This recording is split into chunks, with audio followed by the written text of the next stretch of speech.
હું બાયલી વિસ્તારના લોકોને વિનંતી કરું છું કે આ એમનું ભ્રષ્ટાચારનું પાપ છુપાવવા માટે, આ સિસોટી કૌભાંડ છુપાવવા માટે હિન્દુ મુસ્લિમનો મુદ્દો લાવે છે.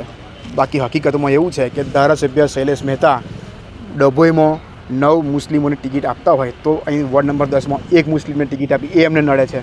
તો તમે જો હિન્દુ મુસ્લિમ કરવા માંગો છો તો ભાઈ ડભોઈમાં તમે કેમ 9 ટિકિટ આપી?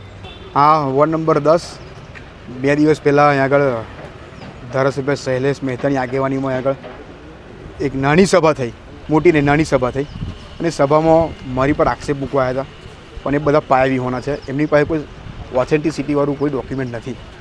હવે વાત કરીએ ને તો અમારા જે પ્રતિસ્પર્ધી છે નીતિન ડાંગા, એ પોતે ફાયરના સાધનો વસાવવામાં કૌભાંડમાં ઘેરાયેલા છે. આ એનો પુરાવા. આમાં 5-10 રૂપિયાની સિસોટીના 3200 રૂપિયાના ભાવ લગાવવામાં આવ્યા છે. હેલ્મેટના બહુ ઊંચા ભાવ લગાવવામાં આવ્યા છે. બધી વસ્તુઓના ઊંચામાં ઊંચા ભાવ લગાવવામાં આવેલા છે. હવે જો આ કૌભાંડ નથી તો જે તે સમયે આ કૌભાંડ બહાર પડ્યું તો પાલિકાએ ફાયરના 3 અધિકારીઓને શા માટે સસ્પેન્ડ કર્યા? સવાલ નંબર 1. અને ભારતીય જનતા પાર્ટી જો બહુ એટલી બધી સાફ સુથરી છે તો નીતિન ડાંગાને કેમ તે વખતે સસ્પેન્ડ ના કર્યા? અને શા માટે એમને ત્રીજી વાર રિપીટ કરવામાં આવ્યા? તો સવાલ સૌથી પહેલાં તો નીતિન ડાંગા પર ઊભો થાય છે.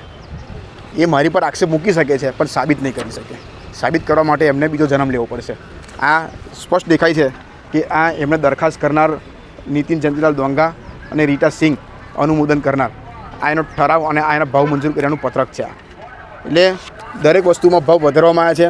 હવે વિચારો તમે, ખાલી ફાયરના ઇક્વિપમેન્ટમાં જો આટલું મોટું કૌભાંડ હોય તો વિચાર કરો તમે કે આ વિસ્તારમાં કેટલા બધા મોટા રાજ્ય સરકારના કામો ચાલે છે, એમાં હું ભ્રષ્ટાચાર નહીં કર્યો હોય. એટલે આ ભ્રષ્ટાચાર કરવાવાળા ટેવાયેલા લોકો છે અને ભારતીય જનતા પાર્ટી ભ્રષ્ટાચારીઓને છત્રછાયા આપે છે.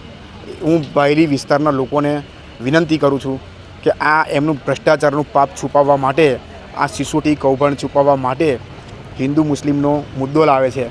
બાકી હકીકતમાં એવું છે કે ધારાસભ્ય શૈલેષ મહેતા ડભોઈમાં 9 મુસ્લિમોની ટિકિટ આપતા હોય તો અહીં વોર્ડ નંબર 10માં 1 મુસ્લિમને ટિકિટ આપી, એ એમને નડે છે.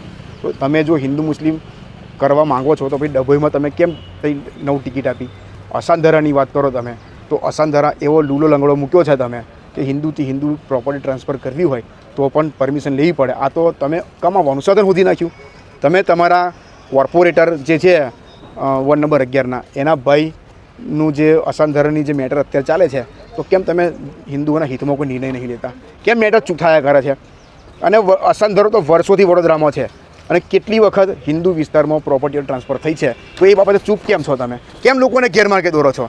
હકીકત એ છે કે તમે તમારામાં કામ કરવાની આવડત નથી, તમે લોકો કામ કરી શકતા નથી, તમારી પાસે વિઝન નથી, માટે થઈને તમારું પાપ છુપાવવા માટે તમે લોકોને ગેરમાર્ગે દોરો છો.